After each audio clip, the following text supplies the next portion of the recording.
Denver Wine Radio with Paul Bonaquisti and Cha Cha Chavez. Presented by Bonaquisti Wine Company and Cha's Back in the Day Cafe.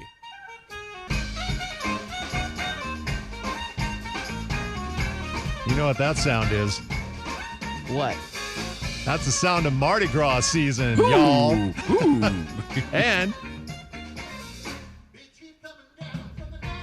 this is Gumbo La Funk. They're a local Denver band. This is their version of Big Chief, which is a classic New Orleans song. And that's great. It's local. That's amazing. Yeah, and they're a lot of great bands. We love local music at the winery, and of course we feature live music every Friday night and other times in between. But they're performing tonight at Ophelia's. It's their big Mardi Gras show because Fat Tuesday is this Tuesday. I didn't realize. I got to get ready. I got to debauch for the next couple of days. Hey, it's my pleasure to welcome to Denver Wine Radio, fresh on an hour-and-a-half drive from Thornton, my dear friend and co-host, Cha Cha Chavez. Hi, Paulie. Wow. Hi, everybody. I am so sorry. I debut the show, and it snows. We haven't had snow in how long? We forgot how to drive in it, and I'm coming down from Thornton, and it should not take over an hour to get to downtown, but it did. So everybody out there, just be careful. Yeah, take it easy. Yeah, it's really it doesn't. There's not a lot of snow, but it's very slick, and then you have those drivers, that are in the big trucks. I call them big sandwich little pickles. Yeah. You know what I'm talking about? That think that they could just, and they're causing havoc everywhere. And I'm sure we're going to get calls. But anyways, hi. Yeah. I made it. You made Yay. it. You all almost gave me a coronary when I was here. I was just waiting. Vincent and I were waiting in the lobby here. And I said, Vin, it's my worst nightmare.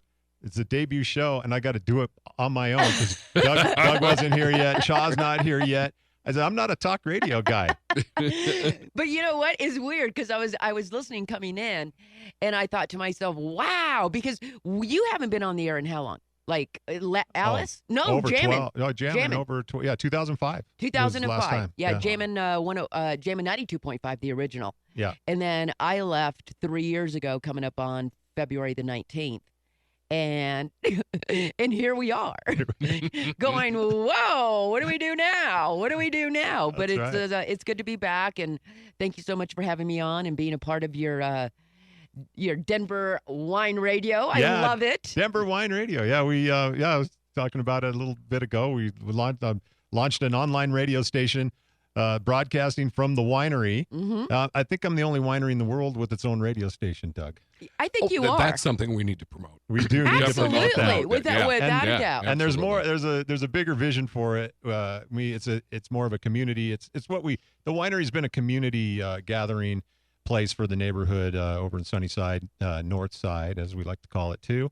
But this is just a continuation of that, and I've got some plans for it to bring the music of the neighborhood together. And that's the idea. And then Cha comes in because she's launching her Cha's Back in the Day Cafe. Yeah, February the 19th. That's exciting. Yeah, it's like we were talking about when we got together at 92.5. It's an old school, radio station, and it's just the genre that I've loved. I've done 30 some years of radio, and that's my favorite genre.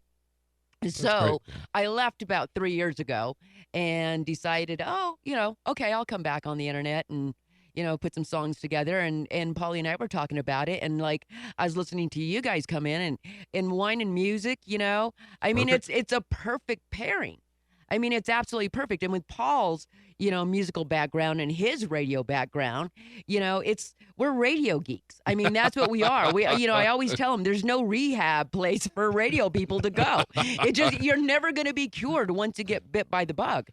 You go never to a will. winery to get over it. You go to a winery, and then you put a studio in the winery. Exactly. So anyways, we thought, well, how can we, kind of tie together and try to, make this work, get his awesome winery and award-winning wine, more recognition, and we put some music together, old school music together, and voila. So here we are. That's great. Yeah. Well, and thanks for having me on your first day. I appreciate it. Yeah. It's a thrill. And why didn't we bring some sparkling Colorado something in here? We should have, broke a glass on the table.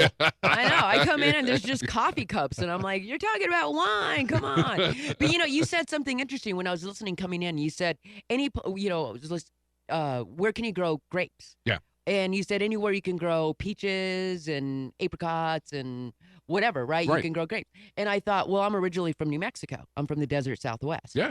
And, I just semi-retired, so I'm spending a little time there, a little time here. And I thought, maybe I'll start growing grapes in New Mexico. There's a lot of grapes in New Mexico. There are. Yeah. They do. There's a lot. Up in the eastern part around Alamogordo, somewhere around there, where Holloman Air Force Base is, they have a lot of vineyards out there. And see, I don't drink, and that's the irony of this whole thing. I don't drink at all. So I've never tasted their wine. I don't know, blah, blah, blah, blah. I know they make wine with chilies, but they put chilies in everything in New Mexico. Yeah, they I can speak from experience. The fruit is really good. Is it? Yes, I've had wines from other wineries down there, but then a few years ago, let's see, it was about 2014, when there was a really bad year in over in Palisade for grapes. There was no grapes on the market for me to buy, and so I went to New Mexico and hooked up with a vineyard, and it was way down south. So most of the grapes are grown around Deming, and then this particular vineyard was still even further west and south of there, and was 15 miles from the Mexican border. So I got Montepulciano, which is an Italian grape. Yeah.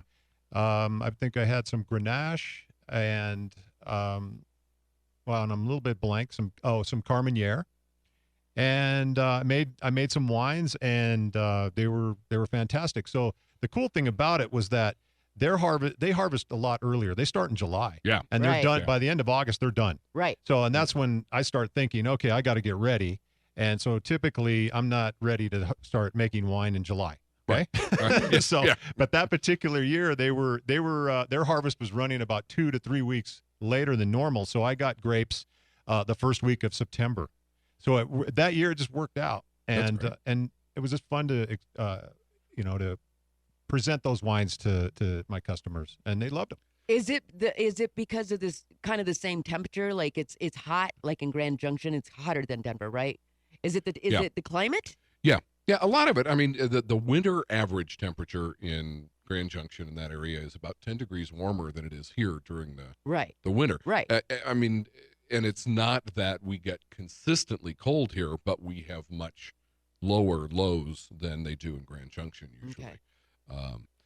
And the same is true in New Mexico. Mm-hmm. And actually, if you look historically, not that anybody cares, but it's interesting to me, the Four Corners states all started their wine industries about the same time. In the 70s, there was a federal research grant that was looking at grapes and whether or not they'd be a viable agricultural crop alternative for those four states.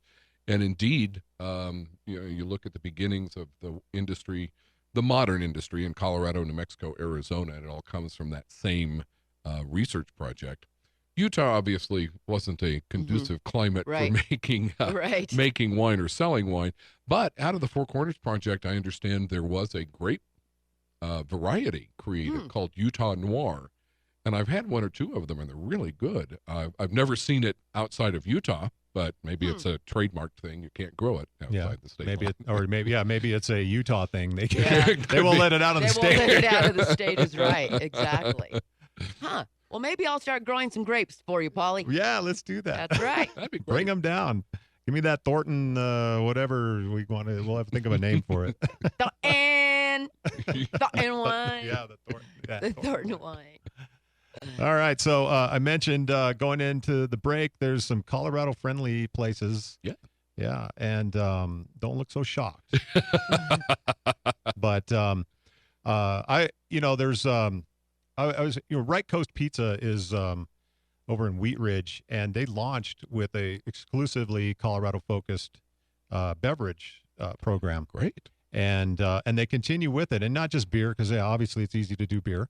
and a lot more spirits coming along online too. So they have that, but they every one of their wines is made here in Colorado. Outstanding. So so that's just one. There's plenty more, but we're running out of time.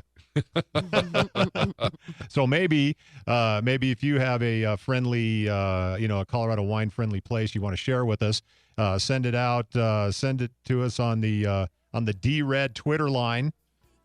You can hit me at Denver Wine Radio. See, you like that sponsorship drop in there? I did. Okay, you can hit me at Paul Bonaquisti, at Cha Woman. Yeah, that's your Twitter handle. Yeah. Okay, well, you'll figure it out. I'll figure it all out. Hey, well, thanks for coming down, Doug. Thanks for having me. I'm honored to be here. Yep, it was a lot of fun. I'm glad you're here. So keep drinking Colorado wine. Drink local. Search out some local music whenever you can. There's so much good local music here. I mean, sometimes I think, remember back, okay, we're going to go back in the day, okay? Remember back in the day, right? There was so many places to go see live music, right? You could go anywhere. You could, there was dancing clubs. There's not a whole lot of that in Colorado anymore. There really isn't. Is it just me? It's probably not like it used to be, but there's a lot of places around. Check wineries, check breweries, check. Right, I guess. Maybe it's not just the big places anymore. There's a lot of little places doing it. So yeah, and I think that more and more places should, and I think that your platform is going to be good for getting the word out there on who's playing where and stuff like that, because I mean you bring some phenomenal acts into Fridays on Court. Thank you. I'm lucky they like to play there. Oh my music, God, it's great so wine. Awesome. I mean, these bands are really good. It's a really awesome spot. It's right off of I-70 in Pecos. It's very cool, and the music's always good, and it's just a good place to go and hang out on a Friday. It really is. After work, to unwind, to uncork yourself. It's awesome. It's a whole new dimension of wine and a winery. Yeah, a place to hang out. Thank you, Cha. You're welcome, I appreciate Paul. that. And all right. I am still working. Do I have 6 minutes?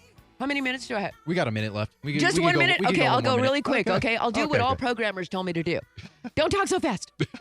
Okay, Cha's Bag of the Day Cafe is going to debut on February the 19th. We're still working on all the social media links and all that kind of stuff because, we had to have somebody do that. I can't do that. I can't even tie my shoes sometimes. So, and I'm in my 60s, so what? Snap who? Snapchat what? Really? I'm like, what? Yeah, that's why I brought Vinny B with me. Yeah, right. So February the 19th, it's going to be all old school, mostly 80s and 90s, some into the 2000s, and we'll hit the old soul stuff too, like James Brown and all that stuff. But it's going to be a blast, and I can't even tell you how excited I am to be back on Denver radio, baby. I can't believe it. I know, That's right? awesome, Cha. I know. It took me a minute, and I'll explain later why it took me a minute, but all right. It took me a minute. Thanks for listening, everybody. Our debut show on Mile High Sports Radio. This is Denver Wine Radio.